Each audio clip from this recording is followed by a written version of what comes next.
Even with all the ups and downs of the season, there's something happening with the Ravens that nobody can really ignore. Week after week, this team keeps finding new ways to win. Sometimes clean, sometimes ugly, but always leaving that feeling that something big might be building underneath. And against the Jets, it looked like everything was falling apart again, until, out of nowhere, the team flipped the switch and completely changed the story of the game. And that's exactly where things get interesting. Because on one hand, the Ravens keep stacking wins like we haven't seen all season. But on the other, they continue showing flashes that make every fan hold their breath every single snap. Are they really ready to take that next step? Or is this winning streak just the start of something even bigger, or maybe something a little more dangerous down the road? Let's break that down right now. The Ravens came back home after weeks on the road, and a lot of people thought this was exactly the spark they needed. Playing in your own stadium usually brings energy, confidence, that this is our moment vibe. But right from the start, it was clear things wouldn't be that simple. The team looked stuck, out of rhythm, almost like everything was heavier than it should have been. As the clock kept moving, that feeling only got stronger. Every play looked slightly off, and the crowd picked up on it immediately. The boos came loud, not out of anger, but out of frustration of watching a team in good form start so slowly. It felt weird, especially after 4 straight wins, in a game that should have been perfect to keep the momentum rolling. The halftime score made everything even stranger. Just 3 points, barely any yards, and 0 signs that the offense was close to waking up. It was the exact kind of scenario that makes everyone wonder if the old problems really stayed in the past, or if they were just waiting for the right moment to show up again. And in that first half, they showed up loud and clear. And when a team starts that slowly, you can't help but look across the field to see what the other side is doing. And that's exactly where the Jets entered the story, because they took full advantage of Baltimore's sluggish start in a way almost nobody saw coming, completely changing the tone of the game right away. While the Ravens were still trying to get their bearings, the Jets showed they didn't come to Baltimore just to take part. Even with an offense known for being limited, New York started finding gaps with surprising ease. Breece Hall ran like he saw every opening on the field, and each of his gains made it clear that the Ravens' defense wasn't matching his pace. The most surprising part was that the Jets didn't stick to the ground game. Tyrod Taylor, who isn't exactly seen as a big play quarterback, kept finding John Mechie and Adonai Mitchell in space. Every catch from those guys felt like a warning light flashing for Baltimore. The defense that had looked solid against weaker teams was now struggling at home in a much bigger way. Those plays completely shifted the atmosphere. It wasn't just that the Ravens' offense was flat. Now there was a growing feeling that the defense couldn't answer either. It felt like watching a team try and push a heavy boulder uphill, only for it to slip a little more with every play. And when that happens, the pressure on the offense doubles, because you start feeling like we absolutely have the score right now. And that buildup of mistakes and misfires set up the toughest part of the afternoon. The Ravens' offense, already out of rhythm, walked onto the field carrying the weight of trying to fix something that felt like it was collapsing from both sides, creating the perfect storm for execution problems to hit even harder. With the defense struggling to slow the Jets, the Ravens' offense needed to respond. But that moment just wouldn't come. Lamar Jackson started the game facing one long third down after another, and nothing seemed to click. He tried anticipating the routes from his tight ends, but the timing was completely off. Mark Andrews went deeper than Lamar expected, and moments later, Isaiah likely had the same issue. And when it wasn't miscommunication, it was simple mistakes making everything worse. Passes came up short, too long, or landed in a spot nobody was ready for. And in the rare moments when a play actually looked promising, a random drop would shut it down. It felt like watching someone try to light a match in the rain. No matter how hard they tried, it just wouldn't spark. Because of all that, the offense stayed stuck. 3 points, 73 total yards in the first half. A reminder that the red zone issues and struggles on early downs are still very real. And that sense of repetition, that déjà vu, makes any team feel less reliable.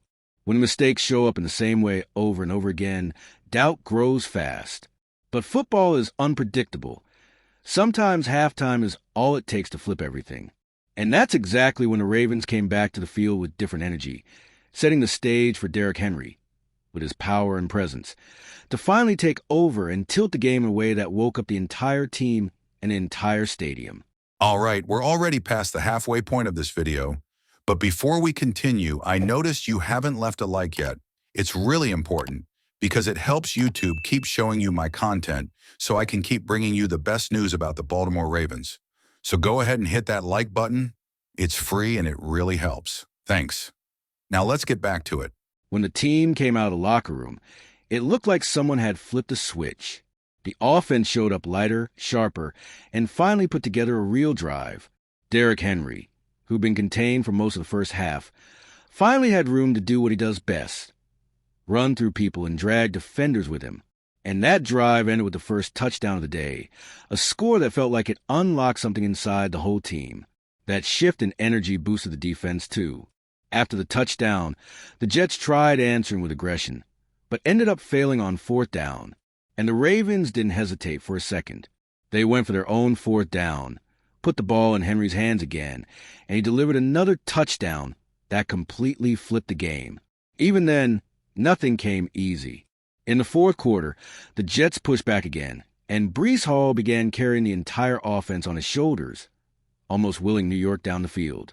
He drove them all the way near the goal line, bringing the tension in the stadium back instantly.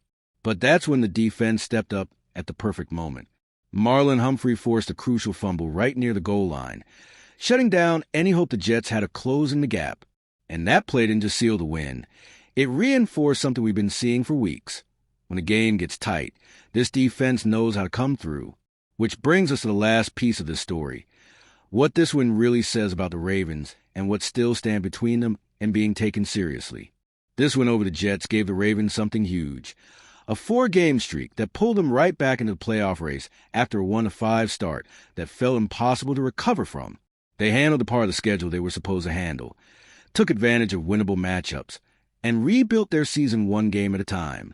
And that alone is something to respect. But at the same time, it's hard to ignore what still needs fixing. The slow starts, the offensive mistakes, the defensive lapses, and the struggles to respond quickly when the game slips out of control. All of that remains a concern. And those issues only get more serious when you look ahead at what's coming. Divisional matchups against teams that won't forgive these mistakes. The good news is that this team knows how to win even when they play poorly. That's not a small thing in the NFL. It shows resilience, shows they don't fall apart when things go sideways. But it doesn't erase the need for consistency. If they want to be seen as a real contender, they need to prove they can start strong and finish strong every week. And that's exactly the uncertainty that makes the rest of the season so intriguing. The Ravens have talent. They have key pieces. They have flashes of brilliance. But the real question now is simple. Can they turn this hot streak into something solid when the games really get tough? In the end, the Ravens prove once again that they know how to survive chaos. Even with the slow start, missed chances, and defensive issues that almost cost them the game, they found their rhythm in the second half, leaned on Derrick Henry to change the tempo, and watched the defense step up at exactly the right moments. That mix of flaws and timely answers makes them unpredictable and incredibly dangerous when they finally click. Now, here's the real question for you. After everything we saw in this game, do you think the Ravens are truly ready for the tougher matchups coming up? Or do these inconsistencies still worry you? Because if this team manages to turn these gritty wins into real confidence, the rest of the season could end up being a whole lot bigger than anyone imagined. And that's exactly why every game from now on is worth watching. And if you, just like me, are passionate about the world of football and want to learn more about the Ravens' legacy, don't leave this video without sharing it with that friend who is also a Baltimore Ravens fan and will love this content. See those video suggestions on your screen? The first one was handpicked just for you, and the other is a recommendation from YouTube itself.